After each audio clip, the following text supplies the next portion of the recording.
FSN Radio. It's all about what's next. Go to financialsurvivalnetwork.com and sign up for your free weekly newsletter. You'll also get 3 free reports. The Financial Survival Network.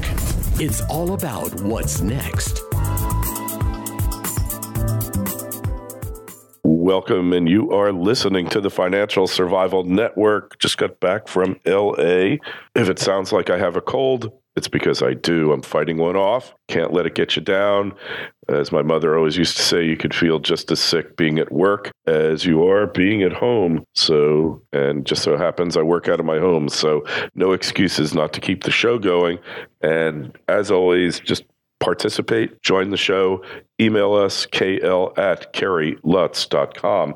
Person you're about to hear from hasn't been on in a while, but good friend of the show, good friend of mine. His name is Jerry Robinson. The site is followthemoney.com. Jerry, welcome back. Great to be here. Thank you so much, Kerry. Always look forward to it. Hey, so it's been too long. We just kind of lost touch with you, but we're back now. And always was very impressed by your insightful perspective commentary on the economic world. Where are we now, in your opinion? Is America becoming great again? Well, it all depends. If using a credit card to grow the economy makes us great, then yeah, absolutely. Absolutely. I mean, when we take a look at what's happened over the last 10 years since the last major collapse, 2008, we have seen both President Obama and now President Trump taking the same tack, and that is using a credit card to finance a debt problem. And so that's exactly what we have now. We are well into this quote unquote economic recovery.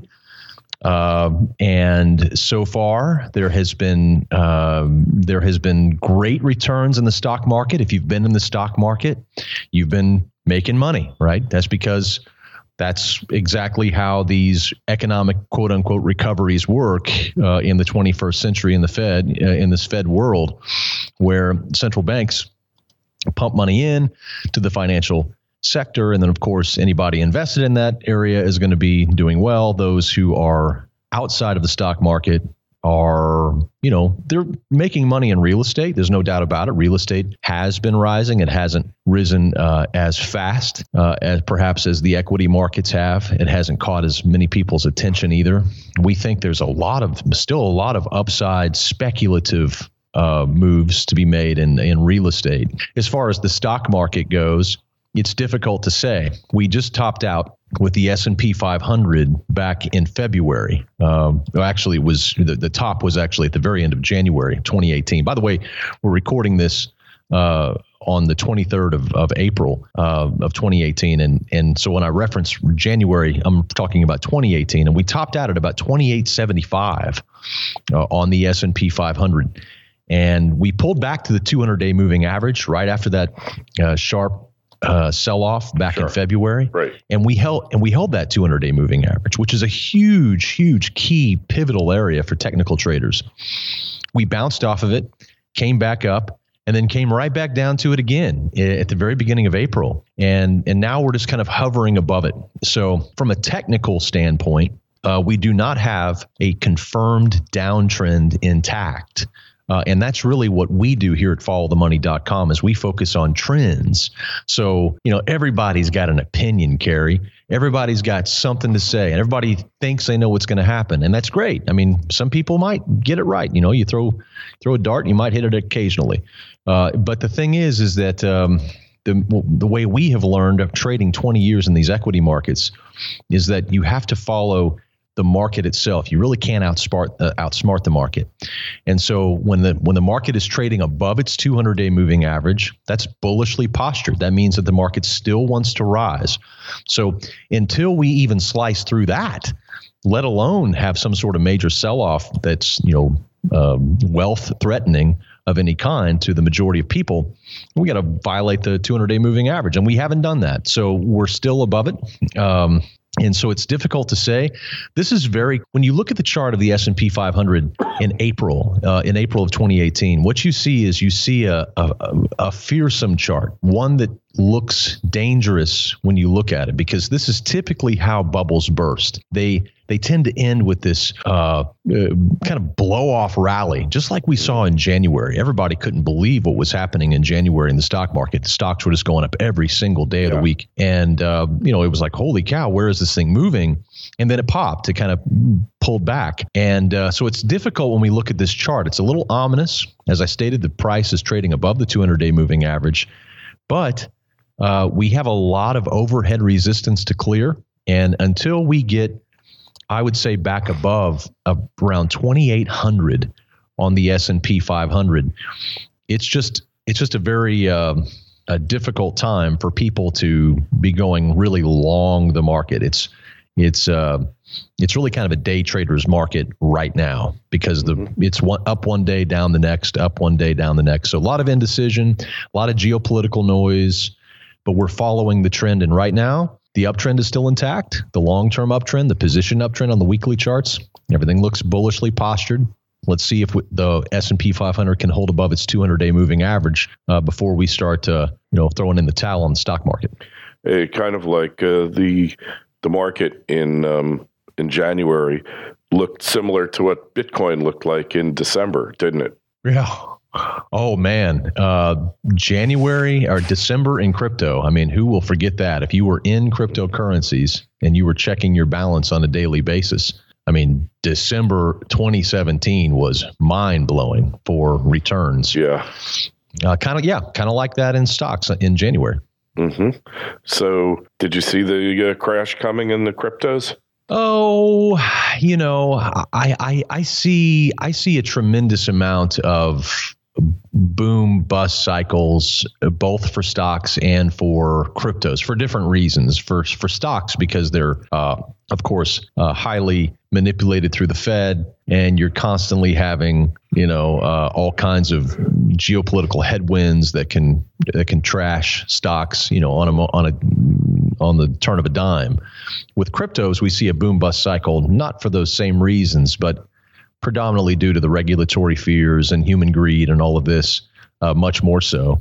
They're pretty much finite, as you well know. I mean, as far as the cryptocurrencies, some of them are designed that way. So you don't really have that threat.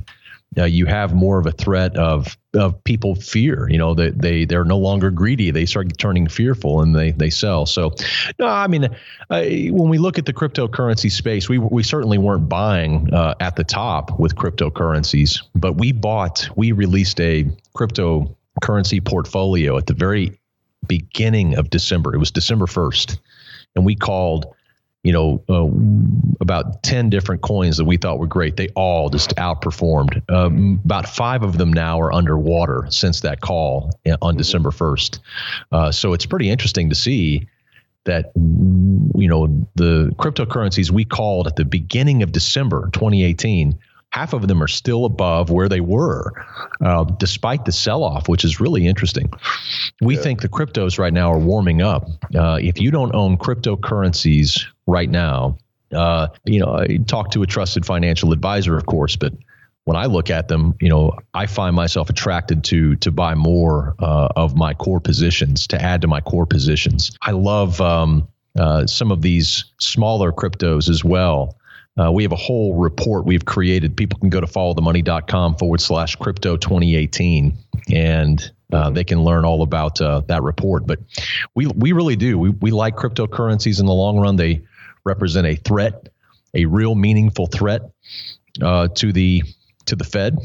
Not in the same exact way that gold does, but in a different way. And I think, Kerry, remember whenever you put on the Financial Liberties symposium several years ago that I was at, there was a whole lot of angst between the gold bugs and the crypto guys, right? The crypto enthusiasts. And and you've probably been watching that just as I have, and it seems as if that they're kind of bridging the gap now. They're starting to see more eye to eye, maybe.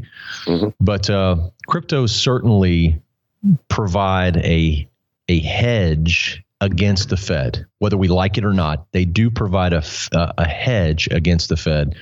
Doesn't mean that regulatory concerns have all gone away. They certainly haven't. But I think this is a big battle. We'll see who wins in the end. Yeah, definitely. Well, I knew it was going to crash in mid-December. Wrote an article about it, in fact, just saying, hey, it's going to go up in the long run. Take your profits now. But again, talk about manipulation and pump and dumps and everything else. Oh, yeah. You know that cryptos it's the Wild West of the financial markets. Yeah, undoubtedly. You got to be very, very careful. Yeah, especially now. You don't want to buy too high. But what's on your list of cryptos that you see a bright future for? Oh, I mean, we like a lot of them. We alerted all of our members about Tron, which is a very interesting cryptocurrency that's developed in China, and we alerted our members to it on December 1st when it was trading for a fraction of a penny. I mean, it was trading for, again, I think we got in at 0.2. Or what would you say? I guess a quarter of a penny, I guess, like 0.25 or 0.025 or whatever it is. Yeah. And anyway, since that time, it's really risen. In the peak back in December, that price went all the way up to like 25 or 30 cents. So it was mind-blowing returns, wow. Tens of thousands of percent. But then, of course, it's recently pulled back to about 5 cents. So that's one of our core holdings for sure. That one is still up wildly since we entered it, but we think there's a lot more upside ahead. Of course, we like Bitcoin, and we think it's the primary place to be focused as a new crypto enthusiast. You got to have some of that. But we named 10 of them in our report. I'll give you one more, and that is Stellar Lumens. We've been involved with that one for a long time. XLM is the ticker on that one. It's had all kinds of big news, all kinds of collaboration going on, a lot more upside ahead. I mean, really where we're living at right now in the crypto space. And I've been investing in crypto since 2013. I don't consider myself a total expert on the field. I don't keep up with every single jot and tittle. I don't watch every single news story about every single coin by any stretch of the imagination. But the ones that I own, of course, I research and I focus on. And when we think about where we are now, we're kind of as you mentioned, in the building stage. I mean, many companies right now don't have blockchains, but they know the benefit of blockchain. So what they're doing is they're in a process of saying, now, what do we do? Do we create our own blockchain and try to brand it or do we leverage one of the existing blockchains that have already been created and already have notoriety, already have users? And I think that's what we're seeing. So over the course of the next several years, this is a long-term play for cryptos. We expect to see many more announcements made by big Fortune 500 companies, either starting their own blockchain or adopting one of the existing blockchains and leveraging it for their own businesses. And that, of course, is going to boost these tiny little cryptos that may be beneficiaries of that. Stellar Lumens, I would think, would be one of those that's going to continue to benefit from that kind of news in the future. Stellar Lumens, it's one I haven't heard of, but I have a list that I follow. I think, look, you got the Mt. Gox liquidation by the trustee in bankruptcy in Japan happening, and he sold off $400 million worth of Bitcoin from December through January. And that definitely had a role in tanking the markets. And then the other thing you saw, Jerry, is that the media turned on cryptos. All of a sudden, you start seeing front page business articles in the New York Times about how Bitcoin's manipulated, how there's no liquidity, all these things. And, some of them, even though it's the New York Times, some of what they actually reported had some validity to it. So how are you going to, people who might have been trading Forex a few years ago have become cryptocurrency day traders, especially in Japan. How do you make this market rational? When does it become rational is really the question. And how do you stop from being a victim of a pump and dump? Well, I think you got to do your research. You got to view every single one of these coins as kind of like a research and development situation. And you got to figure out which one of them looks good to me. And look, as far as day trading cryptos, that's just not my thing.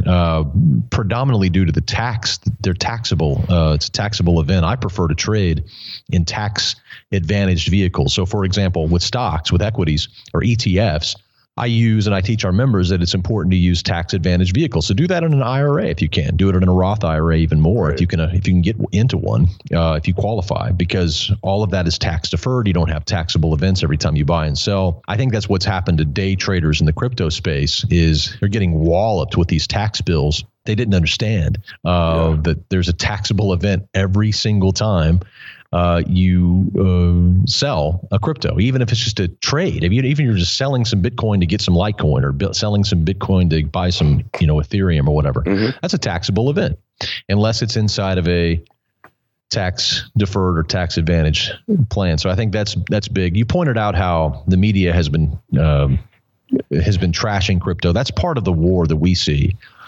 I mean, cryptocurrencies in many ways represent power to the people.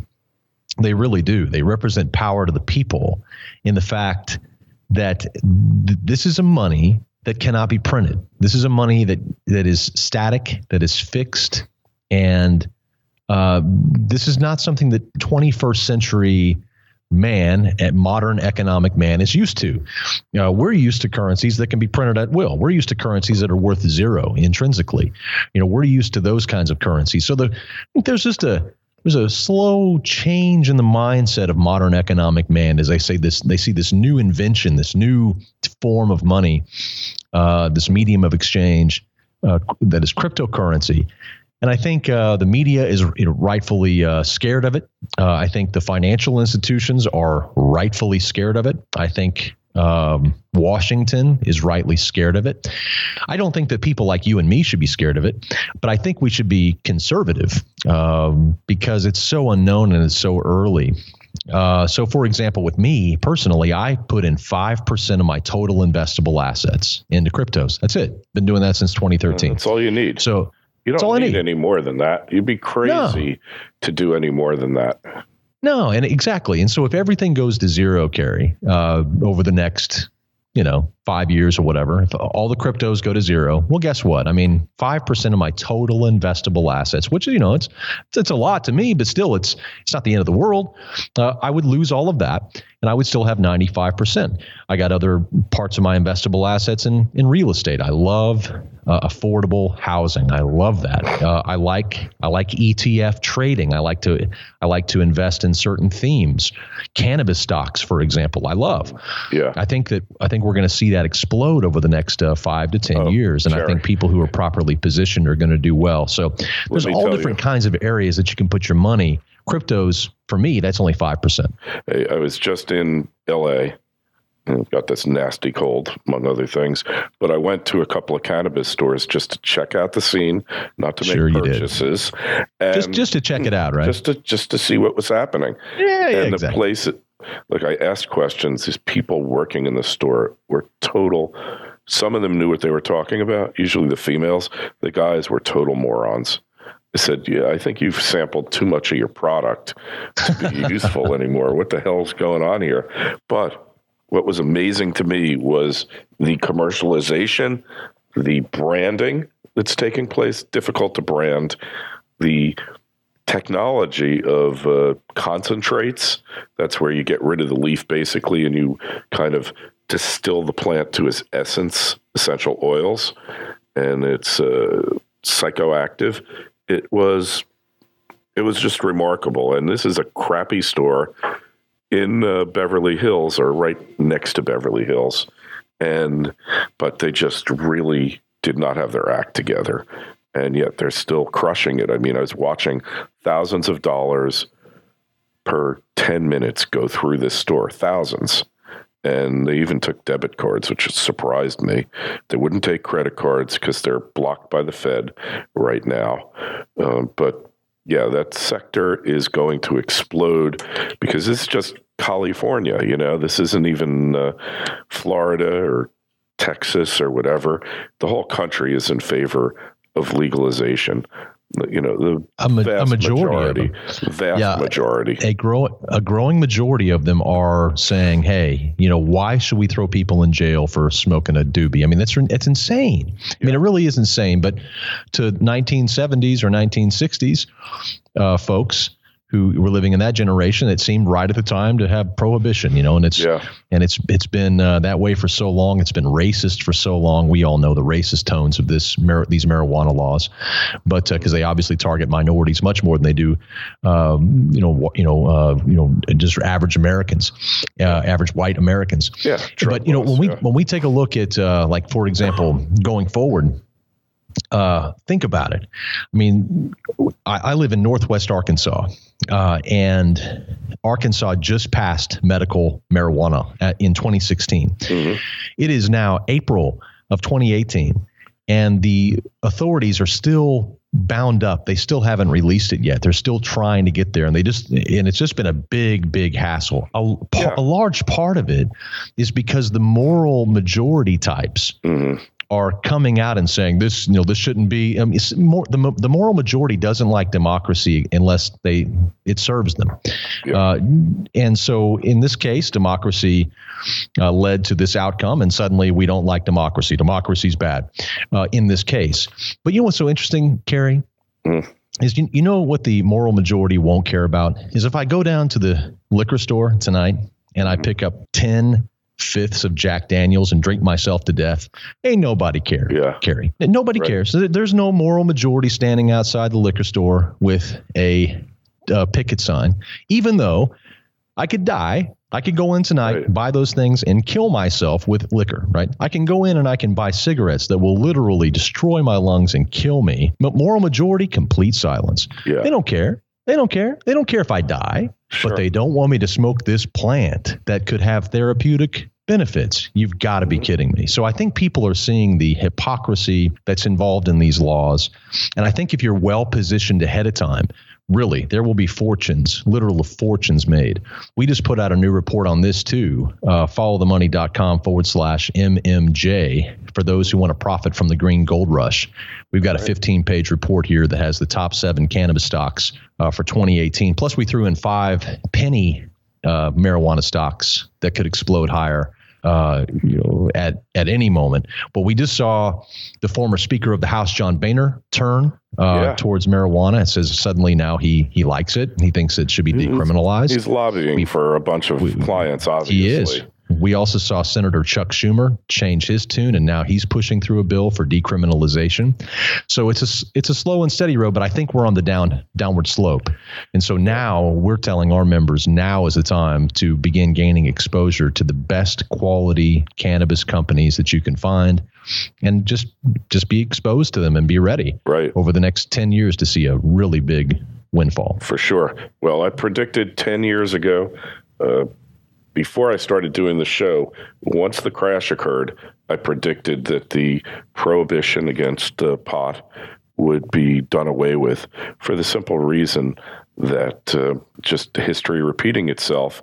If you go back to the Great Depression, FDR ran on a platform of happy days are here again. And he wasn't just talking about the economy, the ability to buy alcohol, buy liquor in stores. Ending prohibition was one of the major planks of his platform. And I just saw the states being strapped for cash. It saves them money on criminal justice, and it makes them money on taxes. So it just makes a lot of sense. We're going to see more of it. And totally what you're saying about the governments being so screwed up, the legalization, all that for medical use. We had the same thing in Florida. It's totally ridiculous. Anyway, Jerry, we got to get going now. Just tell us best place to find you. Absolutely. Followthemoney.com. You can go there. We have free podcasts. We have stock trading podcasts. We have the Follow the Money radio podcast. We have precious metals podcast, the whole 9 yards. And then we have memberships for people who say, look, I want profitable, actionable ideas emailed to me, or I want to know about what you guys are doing. We provide that as well. So just go to followthemoney.com. You'll find tons of free resources and also memberships if you want to become part of our community. All right, Jerry, it's great catching up with you. Good luck on the new site, and we will talk to you again real soon. Thanks so much. I appreciate it, Kerry. Thank you. FSN Radio. It's all about what's next. Go to financialsurvivalnetwork.com and sign up for your free weekly newsletter. You'll also get 3 free reports. The Financial Survival Network. It's all about what's next.